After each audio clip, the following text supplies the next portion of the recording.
నమస్తే M news కు స్వాగతం. మండు వేసవిలో బాటసార్లకు దాహార్తి తీర్చేందుకు మండపేట రథం సెంటర్ వద్ద Amma foundation, Vysya ladies welfare association సంయుక్త ఆధ్వర్యంలో ఏర్పాటు చేసిన చల్లని మజ్జిగ చలివేంద్రానికి తన తండ్రి కంచెల మాణిక్యాలరావు జ్ఞాపకార్థం కుమారుడు కంచెల కార్తిక్ సహకారంతో ఏర్పాటు చేసిన చలివేంద్రాన్ని మండపేట ఛాంబర్ ఆఫ్ కామర్స్ అధ్యక్షులు కాళ్లకూరి గొల్లబాబు ఆర్యవైశ్య ప్రముఖులతో కలిసి ప్రారంభించి బాటసార్లకు వితరణ చేశారు. మండపేట పట్టణానికి చెందిన కంచెల కార్తిక్ తన తండ్రి జ్ఞాపకార్థం అమ్మా ఫౌండేషన్ వ్యవస్థాపకులు Immidisetti Nagabhushanam, Vysya ladies welfare association అధ్యక్షురాలు వారణాసి శ్రీదేవి ఆధ్వర్యంలో నిర్వహిస్తున్న చలివేంద్రానికి మొదటి రోజు కంచెల కార్తిక్ దాతగా చేయూత ఇచ్చారు.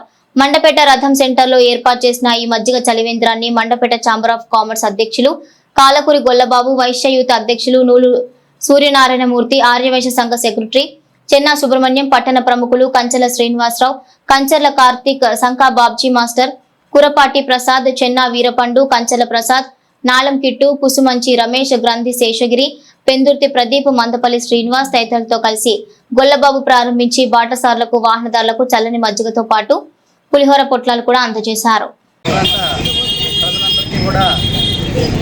మండపేటలో 42 గ్రామాల నుంచి వచ్చేటువంటి బాటసార్లకు, అలాగే వేసవకాలం దృష్టిలో పెట్టుకుని దాహార్తితో ఇబ్బంది పడే ప్రజలందరికీ కూడా అమ్మా ఫౌండేషన్ మరియు వైశ్య లేడీస్ వెల్ఫేర్ అసోసియేషన్ వారి ఆధ్వర్యంలో గత 15 సంవత్సరాలుగా రథం సెంటర్ వద్ద చలివేంద్రం ఏర్పాటు చేయడం జరిగింది.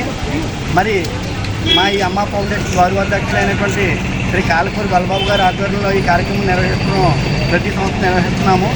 దీనికి సంబంధించి 60 రోజులు కంటిన్యూగా రథం సెంటర్ వైపు వెళ్ళే బాటసార్లకు, దాహార్తులకి ఉచిత మజ్జిగ వితరణ మరియు శీతల చలివేంద్రం కూడా ఏర్పాటు చేసాము. గత 15 సంవత్సరాలుగా వేలాది మంది బాటసార్లు ఇక్కడ దాహార్తి తీసుకుంటున్నారు. సో అదేవిధంగా ఈ సంవత్సరం కూడా మరి మేము ఇక్కడ ఈ కార్యక్రమాన్ని ఏర్పాటు చేసాము.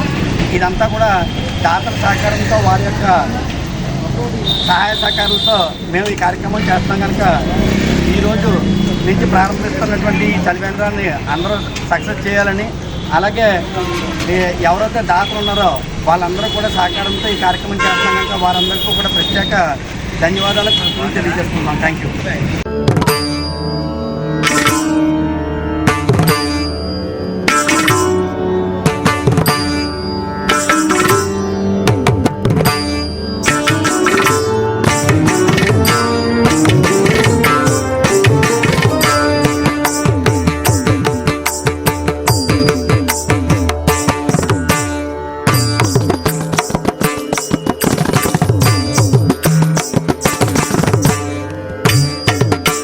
మరిన్ని తాజా వార్తా విశేషాల కోసం ఎం న్యూస్ ని సబ్స్క్రైబ్ చేయండి, మీ మిత్రులకు షేర్ చేయండి.